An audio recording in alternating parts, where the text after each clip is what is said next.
The Three Little Pigs. Once upon a time, there were three little pigs. They were curious little pigs and eager to learn more about the big wide world. One bright summer morning, they packed their bags and set off together. The three little pigs enjoyed being out on their own. On many a sunny day, they shared a picnic with all their new friends. Sometimes they played hide and seek all morning and then took a nap in the shade during the hot afternoon. The long summer days grew shorter. Many of the pigs' friends started to prepare for the colder days ahead. The little pigs realized they needed a house that would be warm and safe, just like the one they had left.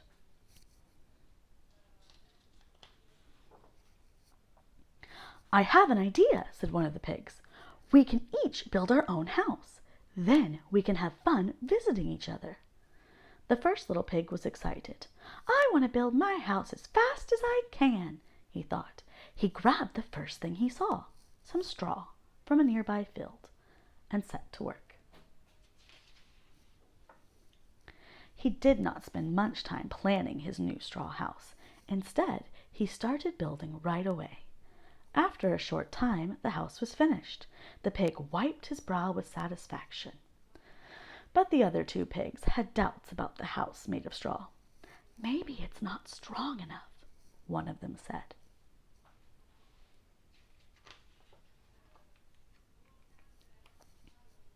The second little pig thought, "What can I use that will be better than straw?" He gathered up the strongest, straightest sticks he could find. He lashed some of the sticks together and built a frame. Then he tied sticks to the frame to make walls. Finally, the second little pig wiped his brow with satisfaction. "A job well done," he thought. Meanwhile, the third pig remarked, "It's very nice, but I don't think it's strong enough." So the third little pig searched everywhere. "But what can I find that will be better than sticks?" he wondered. He came across a tumble-down building. There were old bricks all around.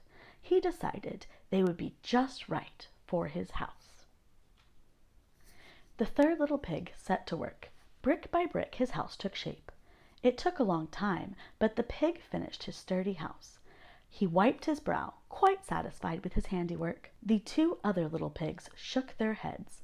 They were not sure this one little house was worth all the hard work.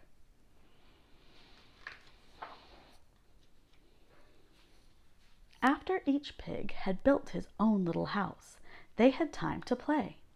One day, when they were out having fun, they happened across some wolf tracks. When the pigs saw that the wolf had been nearby, they all ran home and locked their houses up tight. Soon enough, the wolf appeared at the door of the first little pig's house. The straw house shone golden in the sunshine.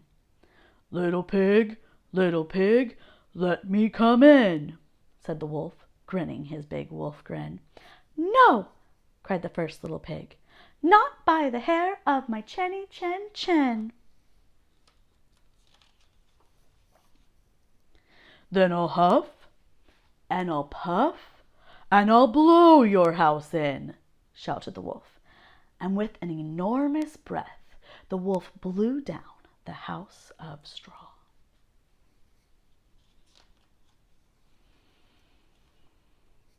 The first pig ran to the second pig's house. Right after they had closed and locked the door, the wolf appeared. little pigs, let me come in." "No!" cried the pigs. "Not by the hair of our chinny chin chins." "Then I'll huff, and I'll puff, and I'll blow your house in," shouted the wolf. And with a tremendous breath, the wolf blew down the house of sticks.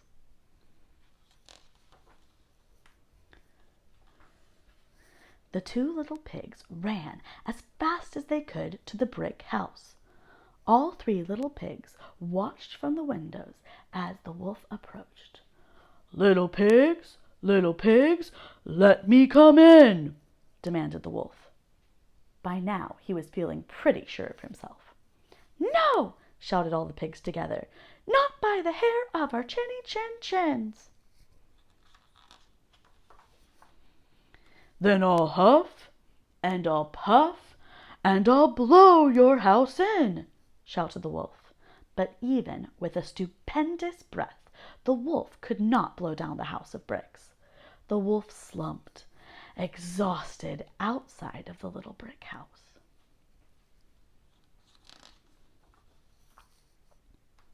After resting a bit, the wolf came up with a new plan.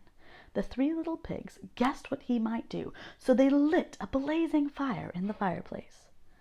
Just as the pigs had guessed, the wolf climbed down the chimney. Before he could reach the bottom, his tail caught on fire. The wolf could not pull himself up and out of the chimney fast enough. He ran away in a panic. The three little pigs stood arm in arm in front of the sturdy brick house as they watched the wolf disappear into the distance. From that day forward he was never seen again, and the pigs lived happily ever after, singing, "Who's afraid of the big bad wolf, the big bad wolf, the big bad wolf? Who's afraid of the big bad wolf?